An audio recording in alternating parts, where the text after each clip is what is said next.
Me llamo Sofía Herrera y tengo 27 años. Crecer en una familia donde mi hermano siempre fue lo primero me enseñó a esperar la decepción, pero nada me preparó para lo que mis padres hicieron el día de mi boda. El sobre que dejaron atrás contenía una sola frase que me rompió el corazón: a ver cómo te enfrentas a los invitados cuando no aparezcamos en tu boda. Pocos sabían ellos con quién me iba a casar. ¿Desde dónde nos ven hoy? Dejen su ubicación en los comentarios. Dale al botón de me gusta y suscríbete para ver cómo convertí esta traición desgarradora en el día más hermoso de mi vida. Crecí en una modesta casa en una colonia de clase media en el sur de Guadalajara. Desde mis primeros recuerdos, pude sentir la diferencia en cómo mis padres me trataban en comparación con mi hermano menor, Mateo. Él era su hijo predilecto, el hijo que mi padre siempre quiso que se hiciera cargo de su pequeña constructora algún día. Mis logros, por muy significativos que fueran, siempre parecían palidecer en comparación con cualquier cosa que Mateo estuviera haciendo. En tercero de primaria, gané el concurso estatal de ortografía y traje a casa un trofeo casi tan alto como yo. Mis padres apenas lo miraron antes de dirigir su atención a Mateo, que había metido un gol en su partido de fútbol ese fin de semana. Para cuando llegué a la preparatoria, había aprendido a celebrar mis victorias sola. Me gradué con el mejor promedio de mi generación, obtuve una beca académica completa para el ITESO, y mis padres se saltaron la ceremonia de graduación porque Mateo tenía una lesión menor de fútbol americano que les obligó a quedarse en casa con él. Mi padre dirigía una constructora con dificultades que tenía años buenos y años malos. Se quejaba constantemente de las finanzas, pero nunca dudaba en financiar cualquier nuevo interés que Mateo desarrollara. Un mes, era un costoso equipo de hockey. Al siguiente, un viaje a un campamento deportivo especial en el extranjero. Mientras tanto, yo trabajaba los fines de semana en una cafetería local para pagar mis propios útiles escolares y ropa. Mi madre trabajaba como contadora en un pequeño despacho y administraba las finanzas de nuestra familia. Siempre se apresuraba a recordarme lo justo que andábamos de dinero cada vez que necesitaba algo. Sin embargo, de alguna manera, los fondos aparecían mágicamente cuando Mateo tenía una petición. Tu hermano necesita estas oportunidades para su futuro, decía ella, como si mi futuro fuera de alguna manera menos importante. La universidad fue mi escape. Aunque el ITESO estaba cerca de casa, rara vez los visitaba. Trabajé en 3 empleos a tiempo parcial simultáneamente, por las mañanas en una cafetería, por las tardes en la biblioteca del campus y los fines de semana cuidando niños para los profesores. Cada peso se destinó a construir mi independencia. Me gradué con honores en Mercadotecnia y Comunicación, de nuevo con una asistencia mínima de mi familia. Mateo tenía un partido importante ese fin de semana que, aparentemente, no se podía perder. Cuando recibí una oferta de trabajo de una prestigiosa agencia de publicidad en la Ciudad de México, lo vi como mi boleto hacia la verdadera independencia. Mis padres estaban horrorizados de que me mudara tan lejos. ¿Quién deja atrás a su familia?, preguntó mi madre entre lágrimas, aunque nunca había mostrado tal emoción por mis partidas anteriores. Esto es una gran oportunidad, mamá, expliqué. El salario inicial es de 45,000 pesos mensuales con prestaciones y potencial de crecimiento. Mi padre se burló. La publicidad es solo hacer dibujitos bonitos y malgastar el dinero. Deberías conseguir un trabajo de verdad aquí en Guadalajara. Me mudé a la Ciudad de México 2 semanas después con 2 maletas y la determinación ardiendo en mi pecho. Alquilé un pequeño departamento en la colonia Roma con 2 compañeras de piso y me dediqué de lleno a construir mi carrera. Mientras tanto, Mateo abandonó la universidad pública para reencontrarse a sí mismo, y mis padres lo apoyaron completamente, emocional y financieramente. Durante los siguientes 3 años, ascendí en la escala corporativa, mientras que Mateo lanzó y fracasó en 3 negocios diferentes: un servicio de jardinería, una tienda de artículos deportivos de colección y un food truck. Cada vez, mis padres invirtieron cientos de miles de pesos solo para ver desaparecer el dinero. Sin embargo, de alguna manera, estos fracasos siempre se justificaban como valiosas experiencias de aprendizaje, mientras que mis ascensos se descartaban como golpes de suerte. Durante una visita de Navidad particularmente tensa en casa hace 4 años, descubrí que mis padres habían sacado una segunda hipoteca para financiar el último plan de Mateo, una cantina deportiva que ya mostraba signos de fracaso. Ustedes dos lo están consintiendo demasiado, dije durante la cena. Necesita aprender a valerse por sí mismo. La mesa se quedó en silencio. El rostro de mi padre se puso rojo.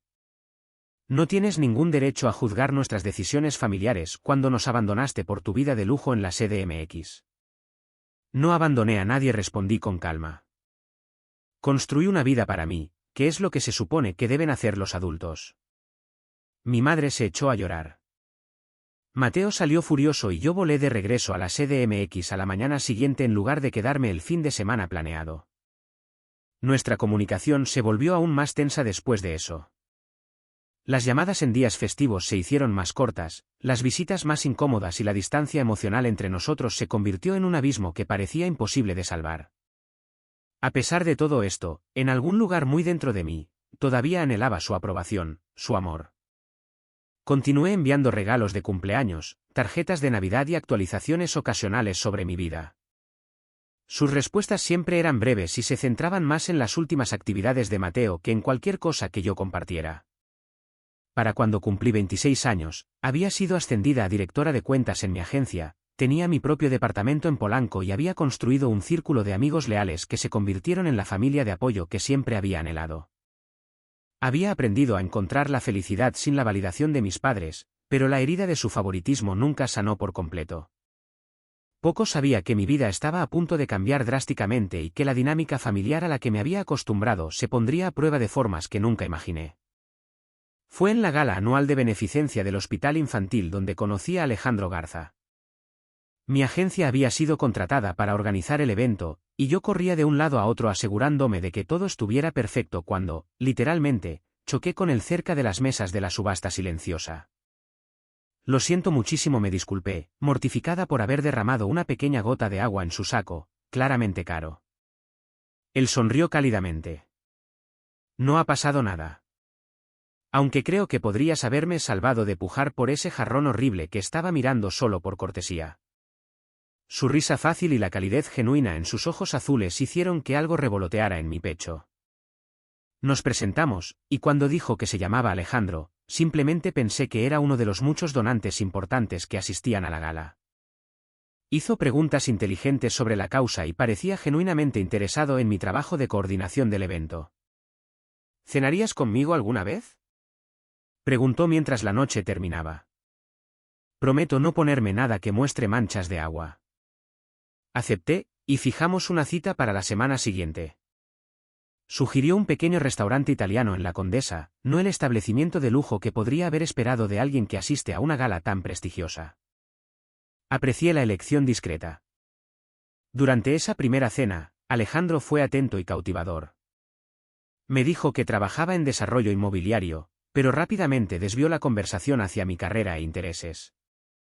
Parecía impresionado por mi viaje de Guadalajara a la CDMX y la carrera que había construido para mí. ¿Hiciste todo eso sin conexiones familiares o apoyo?, preguntó, con genuina admiración en su voz. Eso es extraordinario, Sofía. Para nuestra tercera cita, me llevó a un huerto urbano donde trabajaba como voluntario los fines de semana, enseñando a los niños de la zona a cultivar hortalizas. Viéndolo mostrar pacientemente a un grupo de niños de 8 años cómo plantar jitomates, sentí que me estaba enamorando de este hombre amable y sin pretensiones.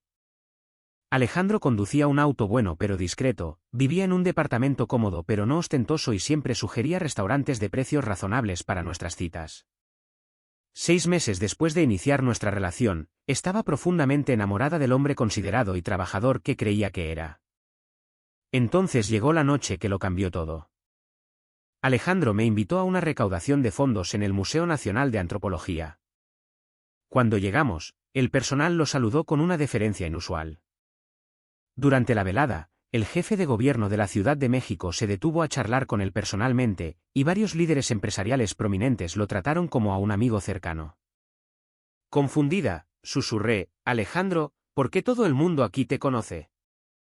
Pareció incómodo por primera vez desde que lo conocí. Hay algo que debería haberte dicho antes, Sofía. Mi nombre completo es Alejandro Garza, de Grupo Garza. La familia Garza era legendaria en el sector inmobiliario y de negocios en México, con un conglomerado valorado en miles de millones. Eran dueños de torres de oficinas, centros comerciales y complejos residenciales en todo el país. ¿Por qué no me lo dijiste? Pregunté más tarde esa noche, sintiendo una extraña mezcla de conmoción y traición. Porque la gente me trata diferente cuando lo sabe, explicó. O quieren algo de mí o asumen que soy un junior mimado que nunca ha trabajado por nada. Cuando te conocí, solo quería ser Alejandro, el tipo con el que te topaste en un evento de beneficencia, no Alejandro Garza, heredero de Grupo Garza. Comprendí su razonamiento, pero necesitaba tiempo para procesar esta revelación. La brecha de riqueza entre nosotros era asombrosa. Yo venía de una familia que luchaba por pagar su hipoteca, mientras que su familia tenía edificios con su apellido. ¿Esto cambia las cosas entre nosotros?, preguntó, con genuina preocupación en sus ojos. Después de una seria reflexión, me di cuenta de que no cambiaba lo esencial. El hombre del que me había enamorado seguía siendo la misma persona que enseñaba a los niños a cultivar, que recordaba cómo me gustaba el café, que escuchaba atentamente cuando hablaba de mi día. Su riqueza era circunstancial, no definitoria. Me enamoré de ti, no de tu cuenta bancaria, le dije la semana siguiente. Pero no más secretos, ¿de acuerdo? Nuestra relación se profundizó después de eso. Alejandro me presentó a sus padres, Guillermo y Leonor Garza, quienes eran sorprendentemente sencillos y con los pies en la tierra a pesar de su enorme riqueza. Guillermo había construido su imperio a partir de un solo edificio que compró a los 20 años y nunca olvidó sus raíces de clase media. Leonor venía de una familia de abolengo, pero había dedicado su vida a la filantropía. Me dieron una cálida bienvenida, haciéndome preguntas consideradas sobre mi trabajo y mi vida. Nunca hemos visto a Alejandro tan feliz, me dijo Leonor durante un momento de tranquilidad en su casa de fin de semana en Valle de Bravo. Tú lo anclas a lo que es real. 1 año y medio después de conocernos, Alejandro me propuso matrimonio durante un picnic privado en el huerto urbano donde habíamos tenido nuestra tercera cita. El anillo era impresionante pero de buen gusto, y el momento fue íntimo y personal en lugar de llamativo o público. Te amo por tu fortaleza, tu compasión y tu integridad, dijo, arrodillándose entre las plantas de jitomate. ¿Quieres casarte conmigo, Sofía? Entre lágrimas de felicidad, dije que sí. Cuando hablamos de los planes de la boda, ambos queríamos algo significativo en lugar de extravagante, a pesar de la riqueza de su familia. Decidimos una ceremonia para 150 invitados en una hermosa hacienda histórica en Tepoztlán, Morelos, que su familia había restaurado y donado a un patronato de conservación. Mis padres querrán invitar a media Ciudad de México, advirtió Alejandro. Pero quiero que este día sea sobre nosotros, no sobre Grupo Garza. Sus padres nos sorprendieron respetando nuestros deseos por completo. Este es su día, dijo Guillermo. Nosotros tuvimos nuestra gran boda de sociedad hace 40 años. Los tiempos cambian. Con la familia de Alejandro siendo tan comprensiva, esperaba que quizás mi propia familia pudiera finalmente verme con claridad y compartir mi felicidad. Esa esperanza pronto se pondría a prueba de formas que nunca imaginé. Llamé a mis padres un domingo por la tarde para compartir la noticia de mi compromiso, girando nerviosamente mi nuevo anillo mientras sonaba el teléfono. Después de 3 años en la CDMX con visitas mínimas a casa, nuestra relación seguía siendo tensa pero civilizada. Mamá, papá, tengo noticias emocionantes, dije cuando respondieron. Estoy comprometida. Siguió una pausa. Bueno, eso sí que es una sorpresa, respondió finalmente mi madre. ¿Quién es él? ¿Alguien de tu agencia? Se llama Alejandro, dije. Nos conocimos en un evento de beneficencia el año pasado. Trabaja en desarrollo inmobiliario. ¿Bienes raíces? Mi padre se animó ligeramente. ¿Cómo vender casas o qué? Más bien desarrollar proyectos, dije, intencionadamente vaga. Alejandro y yo habíamos acordado dejar que lo conocieran como persona antes de revelar su origen familiar. Bueno, espero que tenga un trabajo estable. El sector inmobiliario puede ser muy variable, comentó mi padre. ¿Cuándo vamos a conocer a este Alejandro?, preguntó mi madre. Nos encantaría ir a visitarlos el próximo mes. Claro, podemos cenar juntos, ofrecí. Después de colgar, me sentí desinflada por su tibia respuesta. Sin felicitaciones, sin emoción, ni siquiera una petición para ver el anillo. Alejandro me abrazó con fuerza. Dals tiempo, susurró. Este es un gran cambio. Un mes después, Alejandro y yo volamos a Guadalajara para el fin de semana. Reservamos un hotel en el centro, pero mi madre insistió en que nos quedáramos en su casa. Es un disparate quedarse en un hotel cuando la familia tiene sitio, dijo. Aunque la perspectiva de compartir mi habitación de la infancia con mi prometido era, como mínimo, incómoda. La cena fue tensa.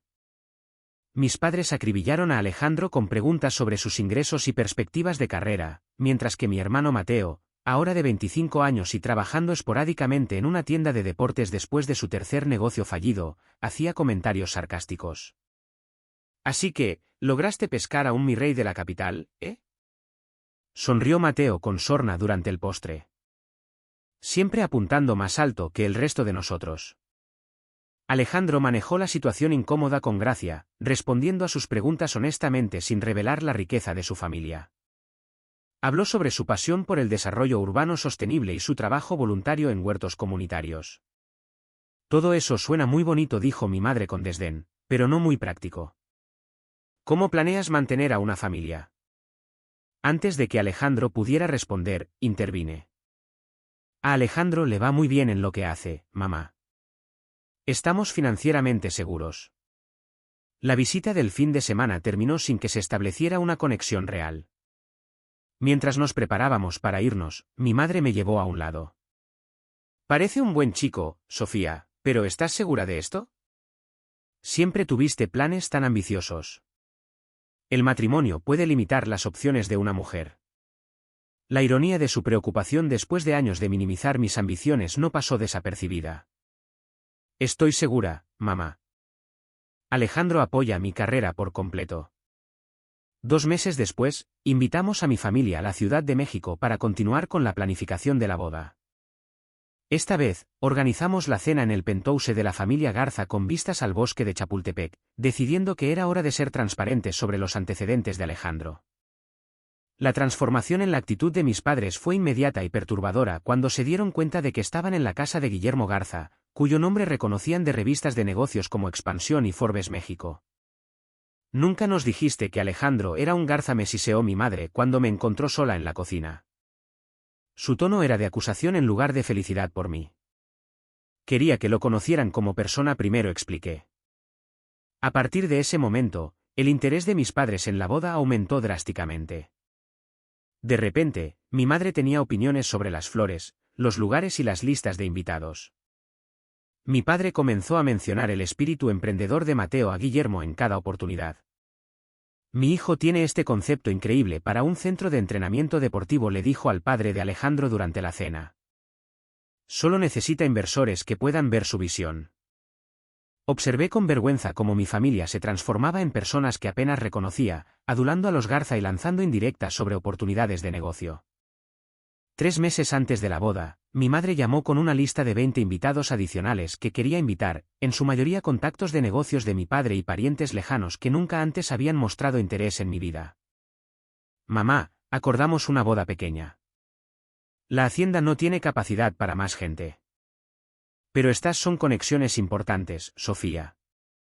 A tu padre le vendría muy bien la oportunidad de hacer contactos con el círculo de los Garza. Esta es mi boda, no un evento para hacer contactos, dije con firmeza. La conversación degeneró a partir de ahí. Mi madre me recordó todo lo que habían sacrificado por mí, aunque me costaba identificar cuáles habían sido esos sacrificios. La llamada terminó con ella amenazando que si no se invitaba a ciertas personas, ellos mismos podrían no asistir. Deja que se calmen, aconsejó Alejandro cuando le conté sobre la llamada. No se perderán la boda de su hija. Una semana antes de la boda, ocurrió la confrontación final. Mis padres y Mateo habían venido a la Ciudad de México, aparentemente para ayudar con los preparativos de última hora, aunque habían pasado la mayor parte del tiempo de compras en Mazarik y pidiendo presentaciones a los socios de negocios de Alejandro. Durante la sesión de planificación de la cena de ensayo, mi madre volvió a sacar el tema de la lista de invitados. Me he tomado la libertad de confirmar la asistencia de los Ramírez y los Smith, anunció, nombrando a socios de negocios de mi padre. Están deseando que llegue. Mamá, esa gente no está invitada, dije con firmeza. La lista de invitados se cerró hace meses. No seas egoísta, Sofía, intervino mi padre. Este es un evento familiar, y estas personas son importantes para nosotros. Esta es mi boda, papá. Yo decido quién asiste. Mateo resopló. La clásica Sofía. Siempre creyéndose mejor que los demás. Solo porque te casas con un rico no significa que puedas olvidar de dónde vienes. Algo dentro de mí se rompió. Años de ser ignorada, infravalorada y manipulada culminaron en ese momento. ¿De dónde vengo? Repetí. ¿De dónde vengo? Me ignoraban a menos que fuera conveniente para todos ustedes reconocerme. ¿De dónde vengo? Mateo lo tenía todo mientras yo trabajaba en 3 empleos para pagarme la universidad. ¿De dónde vengo? Aprendí que solo podía contar conmigo misma. La sala se quedó en silencio. Alejandro me apretó la mano en señal de apoyo. Si así es como te sientes, dijo fríamente mi madre, quizás deberíamos reconsiderar asistir. Esa es su elección, respondí, con la voz firme a pesar de que mi corazón latía con fuerza. Pero esta boda se celebrará en mis términos, con o sin ustedes. Salieron del restaurante furiosos, y pasé la noche llorando en los brazos de Alejandro, dividida entre el alivio de haberme mantenido firme y el dolor por la posible pérdida de mi familia en el que debería ser el día más feliz de mi vida. Ya volverán, me aseguró Alejandro. Ningún padre se perdería la boda de su hija por una lista de invitados. Quería creerle, pero el nudo en mi estómago sugería lo contrario. La mañana del día de mi boda llegó con un sol brillante que entraba por las ventanas de la suite del hotel. Había pasado la noche allí con mis damas de honor, siguiendo la tradición de no ver al novio antes de la ceremonia.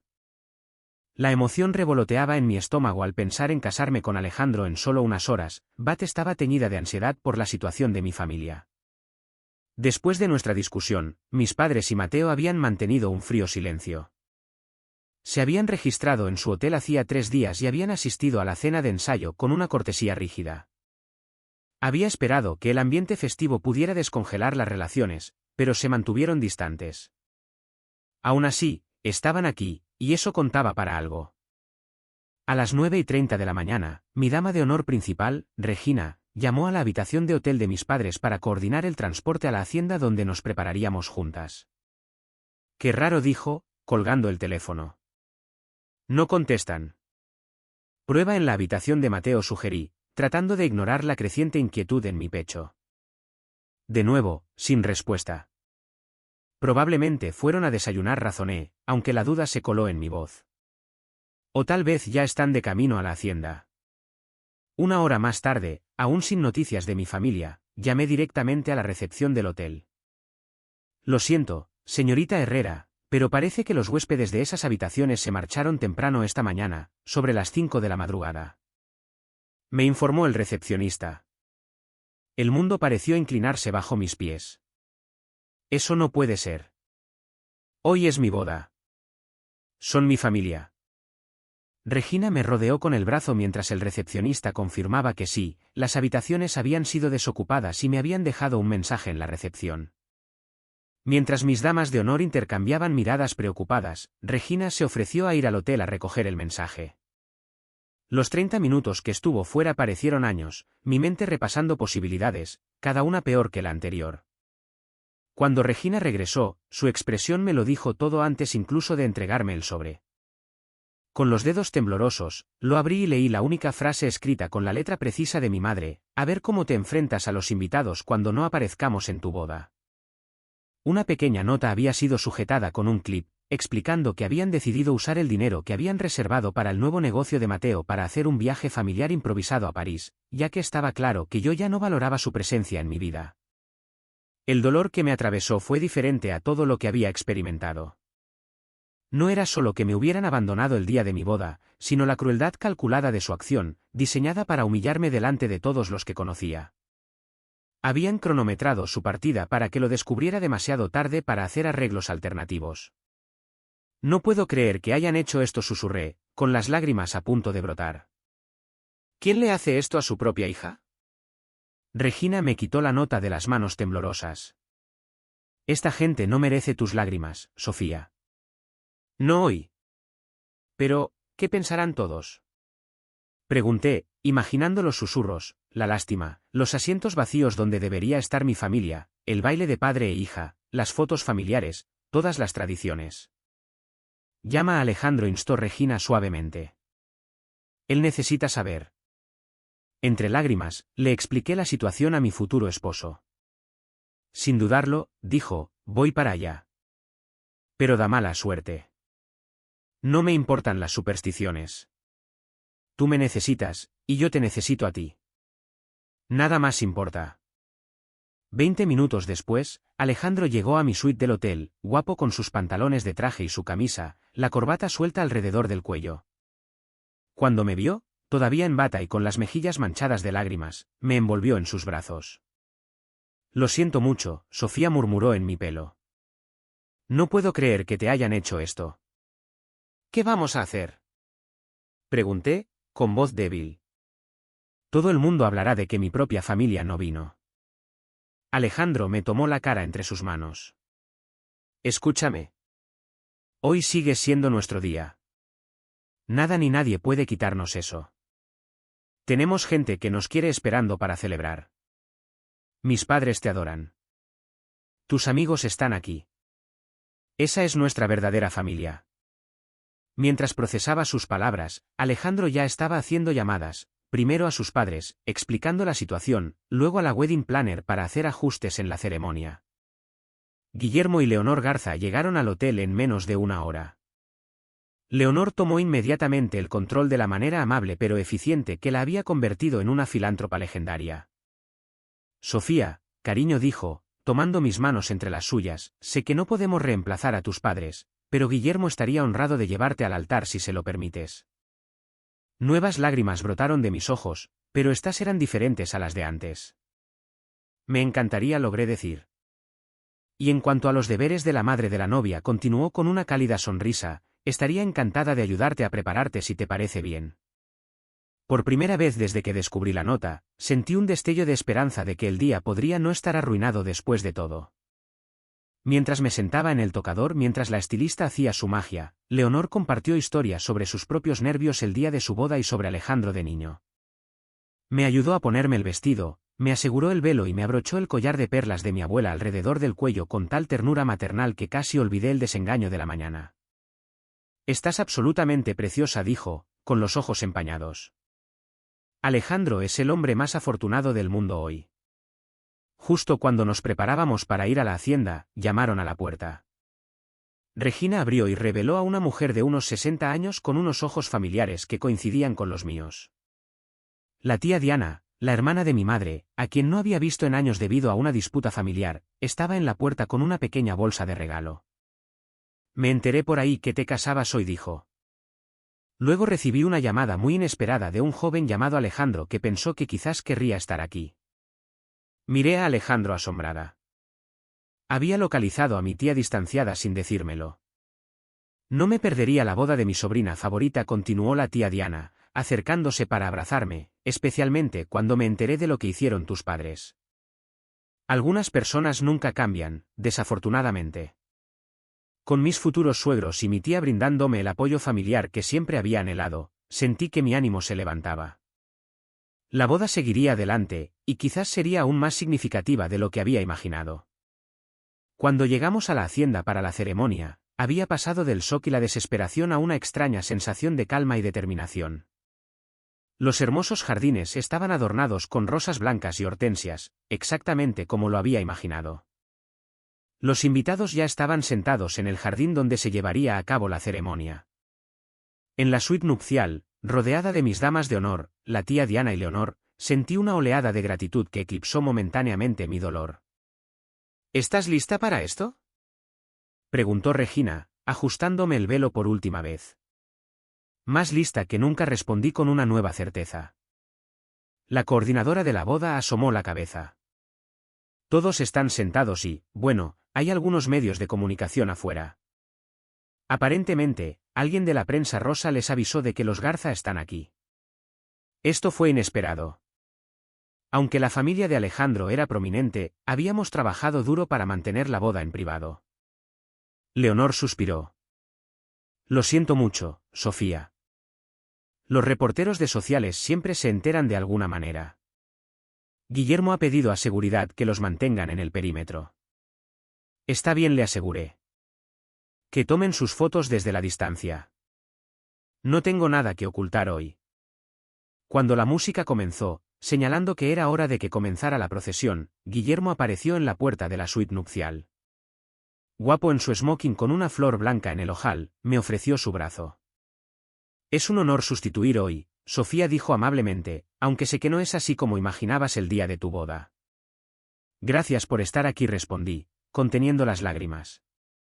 Significa más de lo que puedo expresar. Mientras nos preparábamos para caminar por el pasillo, Guillermo me apretó la mano. Recuerda, hoy ganas una familia, no la pierdes. El jardín parecía mágico cuando salimos de la casona. 150 invitados se giraron para ver nuestra entrada, y pude ver tanto curiosidad como simpatía en algunas de sus expresiones. Claramente, se había corrido la voz sobre la ausencia de mis padres. Pero entonces, vi a Alejandro de pie en el altar, mirándome con tanto amor que todo lo demás se desvaneció. Sus ojos nunca se apartaron de los míos mientras Guillermo y yo recorríamos el pasillo. En ese momento, supe con absoluta certeza que estaba exactamente donde pertenecía. La ceremonia fue más emotiva de lo que había previsto. Cuando el juez del registro civil preguntó, ¿quién entrega a esta mujer en matrimonio?, la voz de Guillermo sonó clara y fuerte: su tía, mi esposa y yo lo hacemos. La tía Diana, sentada en la primera fila junto a Leonor, se secó las lágrimas. Los votos de Alejandro me hicieron reír y llorar. Sofía, prometo ser tu compañero y tu igual en todas las cosas. Prometo apoyar tus sueños con la misma ferocidad con la que los persigues. Prometo crear una familia contigo basada en el respeto, la admiración y el amor inquebrantable, la familia que ambos merecemos. Mi voz tembló ligeramente al recitar mis propios votos, especialmente cuando llegué a la línea sobre la familia. Alejandro, prometo construir un hogar contigo donde el amor nunca sea condicional y el apoyo nunca se retire. Prometo ser tu puerto seguro como tú has sido el mío. Cuando el juez nos declaró marido y mujer, los aplausos de nuestros invitados parecieron borrar el último rastro de mi tristeza. Alejandro me besó con tal ternura que sentí que mi corazón podría estallar de felicidad. La recepción que siguió fue todo lo que habíamos planeado y más. El patio principal de la hacienda se transformó con una iluminación suave, arreglos florales y mesas dispuestas con mantelería fina. Un cuarteto de cuerdas tocó durante la cena, seguido de una banda para el baile. Me había preocupado que la mesa vacía reservada para mi familia inmediata fuera un doloroso recordatorio de su ausencia, pero Leonor había dispuesto discretamente que se retirara la mesa y se ajustara el plano de asientos, para que no hubiera un vacío obvio. Durante la cena, noté a varios fotógrafos capturando discretamente el evento desde la distancia. Un reportero de una conocida revista de sociales estaba entre los medios aprobados, tomando notas para lo que probablemente sería un artículo en la edición del fin de semana. Las bodas de la familia Garza eran, al parecer, noticia en los círculos sociales de México. El tradicional baile de padre e hija había sido una fuente de ansiedad para mí, pero Guillermo sugirió una hermosa alternativa. ¿Qué tal si invitamos a todas las figuras paternas importantes de la sala a unirse a nosotros para un baile especial?, propuso. Tú y yo podemos empezar. Luego, Alejandro y Leonor se unirán. Después podemos invitar a todos los padres y sus hijos a la pista. De esa manera, se convierte en una celebración de los lazos familiares de todo tipo. La idea fue perfecta. Cuando la banda anunció el baile modificado, Guillermo me llevó a la pista con tal dignidad y calidez que sentí que realmente podía superar este momento con gracia. A mitad de la canción, Alejandro y Leonor se unieron a nosotros, seguidos por otras parejas de padres e hijos hasta que la pista de baile se llenó de gente celebrando diversas formas de amor familiar. El punto culminante de la recepción llegó durante los brindis. Después de los brindis tradicionales del padrino y la dama de honor, Alejandro se puso de pie y pidió la atención de todos. Hoy ha sido un poderoso recordatorio de que la familia no se trata solo de lazos de sangre, dijo, con la voz fuerte por la emoción. La familia se trata de quien está ahí para ti, quien celebra tus alegrías y ayuda a llevar tus penas. Sofía, me has mostrado lo que es la verdadera fortaleza. Tu capacidad para crear luz a partir de la oscuridad me asombra cada día. Levantó su copa. Por mi esposa, que me ha enseñado que podemos elegir a nuestra familia, y hoy nos hemos elegido el uno al otro por encima de todo. La sala estalló en aplausos mientras yo miraba los rostros de los amigos que se habían convertido en familia, a la tía Diana que había cruzado viejas divisiones para estar conmigo, a Guillermo y Leonor que habían intervenido con tal generosidad de espíritu. Me di cuenta de que estaba rodeada de más amor del que jamás había experimentado en la casa de mis padres. Más tarde, mientras Alejandro y yo compartíamos nuestro primer baile como marido y mujer, él susurró, ¿estás bien? Le sonreí, sorprendiéndome a mí misma de la veracidad de mi respuesta. Estoy más que bien. Estoy exactamente donde se supone que debo estar, con la gente adecuada. La boda que mis padres habían intentado arruinar se había convertido en un poderoso testimonio de la familia elegida y el amor genuino. Mientras bailábamos bajo luces centelleantes, rodeados de personas que realmente se preocupaban por nosotros, sentí una inesperada sensación de libertad. El abandono que debía romperme, en cambio, me había liberado de toda una vida buscando una aprobación que nunca recibiría. El equipo de noticias local que había sido autorizado a filmar breves momentos destacados de la recepción para las revistas de sociales capturó nuestro baile, el emotivo papel de sustituto de Guillermo y el afecto evidente entre la familia Garza y su nueva nuera. Poco sabía yo lo significativa que se volvería esa cobertura en los días venideros. Después de la boda, Alejandro y yo partimos para nuestra luna de miel de 2 semanas en la Riviera Maya. Habíamos decidido desconectar completamente del mundo exterior, sin teléfonos, sin correos electrónicos y sin redes sociales. Era exactamente lo que necesitaba, una oportunidad para procesar todo lo que había sucedido y comenzar nuestra vida de casados en un paraíso. Nos alojamos en una villa privada con vistas al mar Caribe, pasamos los días explorando cenotes, nadando en aguas cristalinas y sumergiéndonos en la cultura local. Por primera vez en mi vida, me sentí completamente presente y en paz. El dolor de la traición de mis padres todavía afloraba ocasionalmente, pero el amor de Alejandro y la pura belleza de nuestro entorno ayudaron a mantenerlo a raya. ¿Quieres hablar de ello?, preguntó Alejandro una noche mientras veíamos el atardecer desde nuestra terraza. Sobre mis padres suspiré. Todavía estoy tratando de entender cómo pudieron hacer algo tan cruel. ¿Quién abandona a su hija el día de su boda? Alejandro me tomó la mano.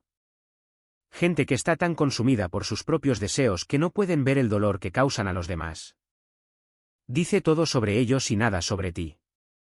Mientras tanto, sin que lo supiéramos, en México, nuestra boda había causado un gran revuelo en los medios. El apellido Garza aseguró la cobertura en varias revistas de sociales, pero el ángulo de interés humano de Guillermo interviniendo para llevarme al altar había captado una atención adicional. La historia había sido recogida por un programa matutino nacional que hizo un breve segmento sobre familias modernas y tradiciones de boda. Lo que no descubrimos hasta nuestro regreso fue que esta cobertura había llegado hasta París, donde mis padres y Mateo disfrutaban de sus vacaciones espontáneas. Según la tía Diana, que nos puso al día más tarde, estaban desayunando en su hotel cuando vieron el segmento de televisión con los mejores momentos de la boda Garza Herrera, como la llamaban. El metraje mostraba claramente a Guillermo llevándome al altar, a Leonor ajustándome el velo y la lujosa recepción en la hacienda.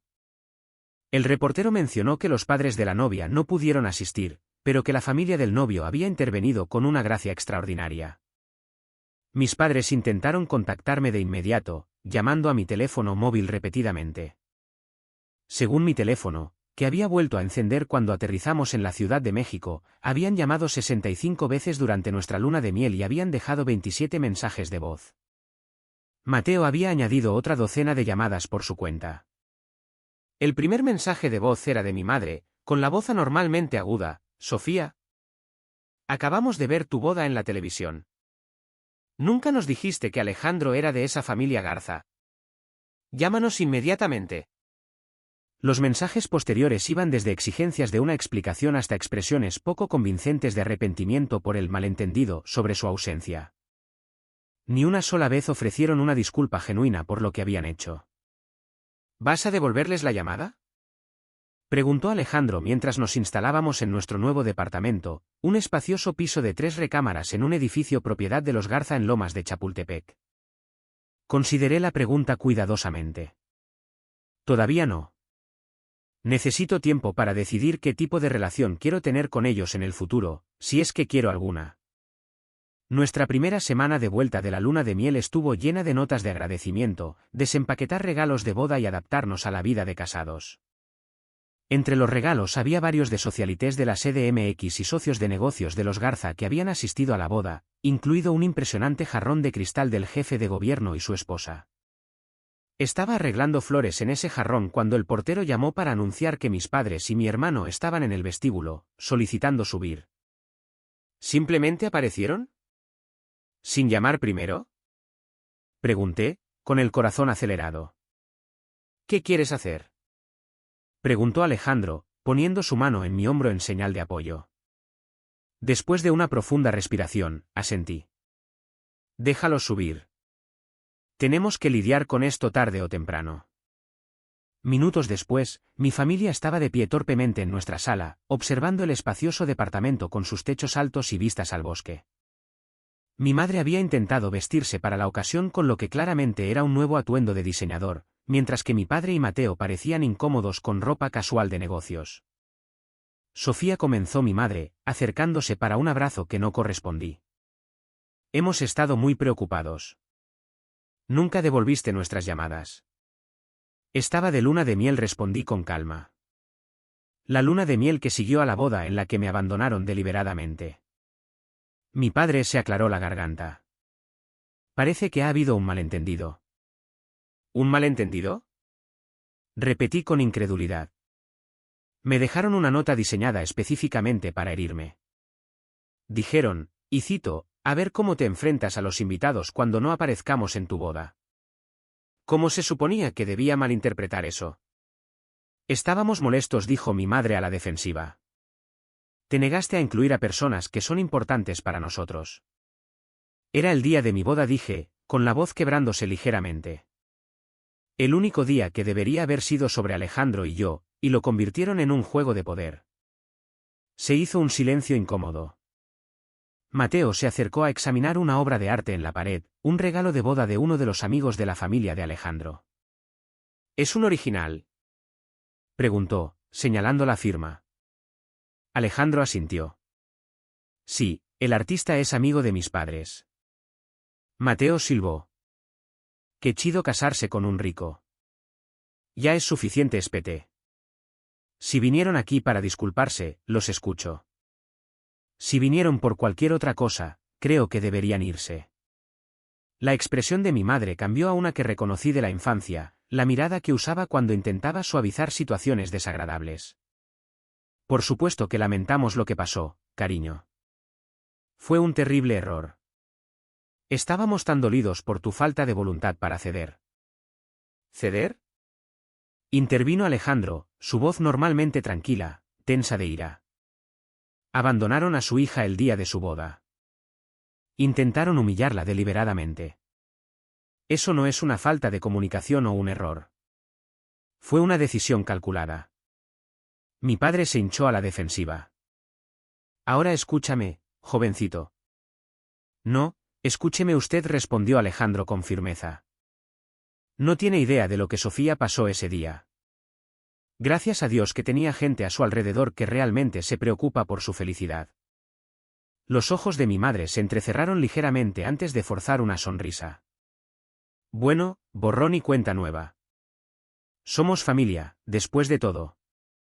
Deberíamos centrarnos en seguir adelante. Hablando de seguir adelante, añadió mi padre, de repente entusiasmado, Mateo ha estado desarrollando ese concepto de centro de entrenamiento deportivo. Pensamos que tal vez podríamos programar una reunión con tu suegro para discutir posibles oportunidades de inversión. La audacia era impresionante. Se habían presentado sin avisar, ofrecieron una disculpa a medias y poco sincera, e inmediatamente se desviaron hacia lo que querían de mis nuevas conexiones familiares. A ver si lo entiendo, dije lentamente. Usaron el dinero que habían reservado para el negocio de Mateo para hacer un viaje por despecho a París, para abandonarme el día de mi boda, y ahora quieren que les consiga financiación para el mismo proyecto empresarial. Mateo se encogió de hombros. La familia ayuda a la familia, ¿no? ¿No se trata de eso todo esto? Alejandro y yo intercambiamos una mirada de incredulidad. Antes de que ninguno de los dos pudiera responder, mi madre vio una foto de la boda, una de mí con Guillermo, Leonor y la tía Diana. ¿Invitaste a Diana? Preguntó bruscamente.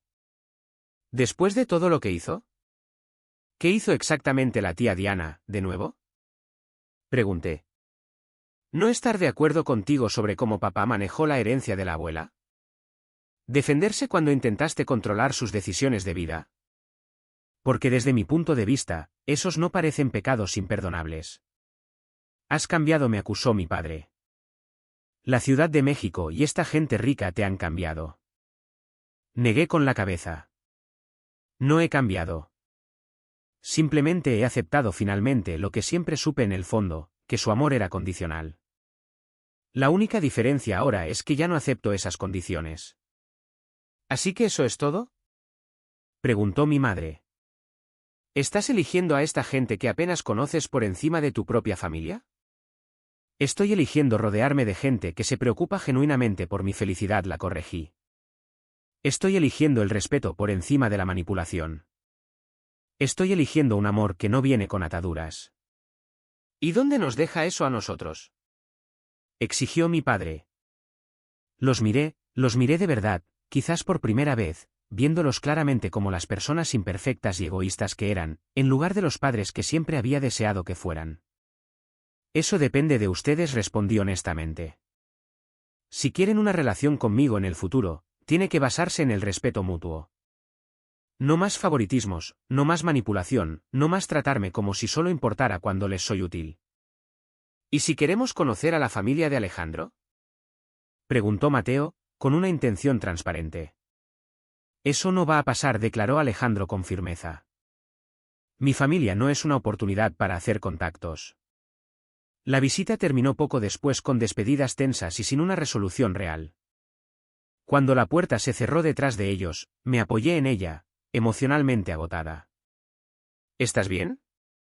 Preguntó Alejandro, atrayéndome hacia un abrazo. Creo que lo estaré, respondí, sorprendiéndome de lo cierto que se sentía. Por primera vez, no cedí a sus chantajes emocionales ni a su manipulación. Eso se siente como un progreso. Durante los siguientes meses, mis padres hicieron intentos esporádicos de contactarme, cada vez actuando como si nuestra confrontación nunca hubiera ocurrido. Enviaron una tarjeta de Navidad con una foto familiar de su viaje a París. Llamaron en mi cumpleaños sin mencionar el abandono del día de la boda. Mateo enviaba mensajes de texto ocasionalmente, generalmente con preguntas apenas veladas sobre los contactos de negocios de Alejandro. Mantuve límites educados pero firmes, involucrándome mínimamente y nunca iniciando el contacto. Fue doloroso pero liberador, como limpiar una herida que había estado infectada durante años. 6 meses después de casarnos, tomé una decisión que cambió mi vida. Con el apoyo inquebrantable de Alejandro y algunos consejos estratégicos de Guillermo, dejé mi trabajo en la agencia para fundar mi propia consultoría, centrándome en organizaciones de la sociedad civil, OSC, y empresas con causa social. Las conexiones de los Garza abrieron algunas puertas, pero estaba decidida a construir algo por mis propios méritos. Tienes el talento y la visión, me aseguró Alejandro. Las conexiones solo te consiguen la junta. Lo que haces una vez que estás ahí, es todo mérito tuyo.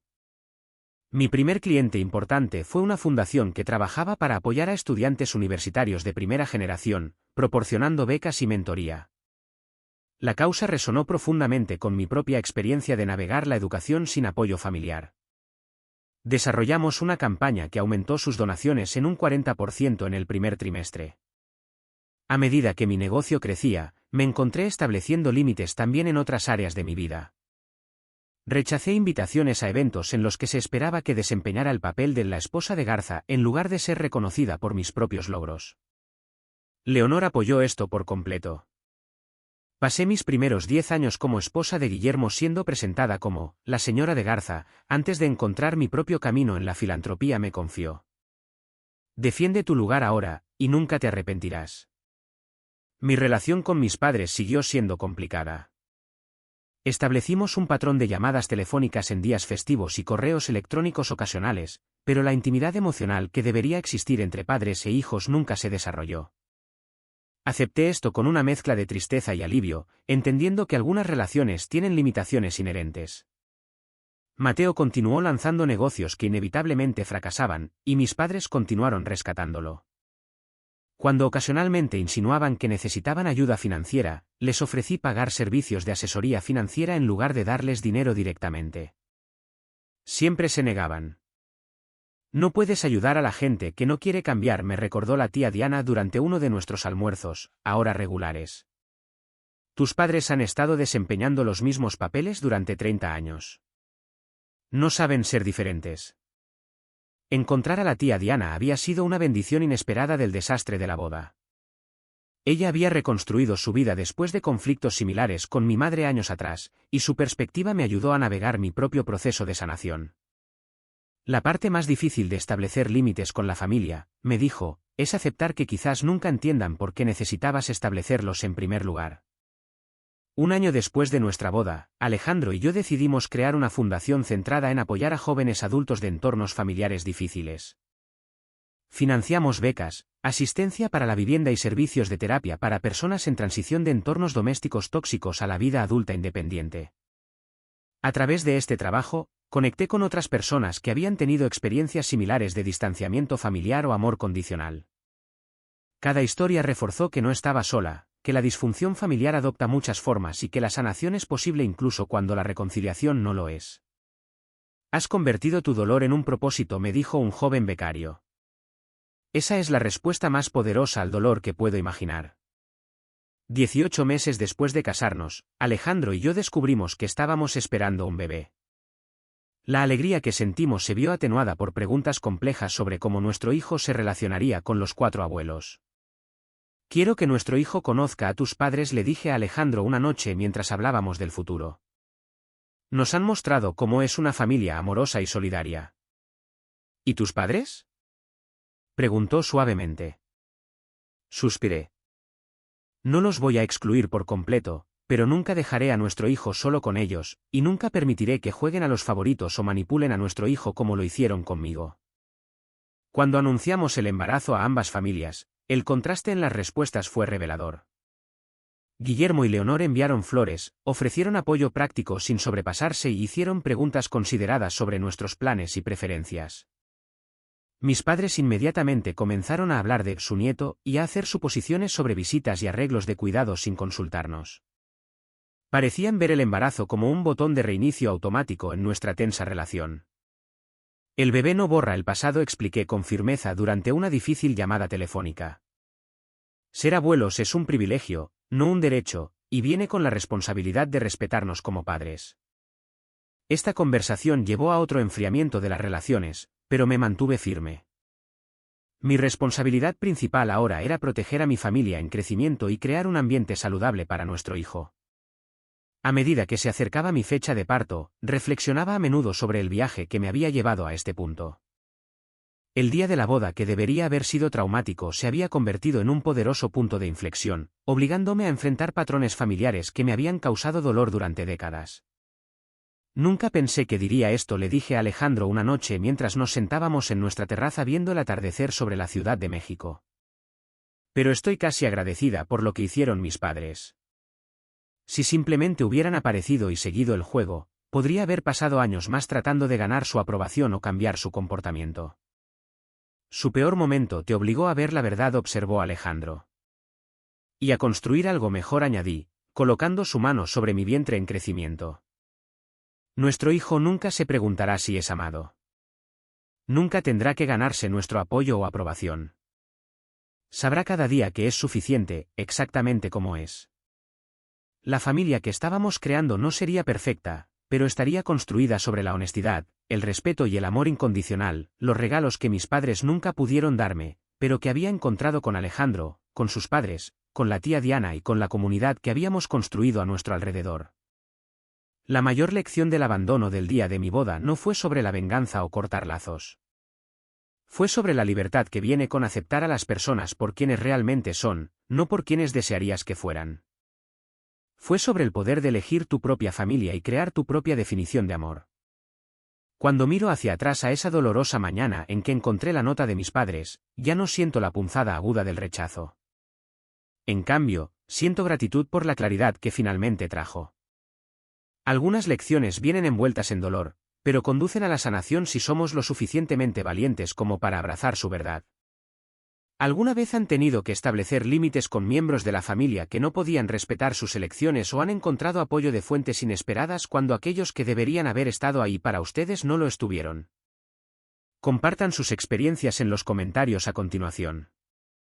Y si esta historia resonó con ustedes, por favor, denle al botón de me gusta y suscríbanse para más historias sobre cómo encontrar la fortaleza a través de los desafíos de la vida. Recuerden, a veces la familia que elegimos trae más sanación que la familia en la que nacemos. Gracias por escuchar, y les deseo el coraje para crear las conexiones amorosas que merecen.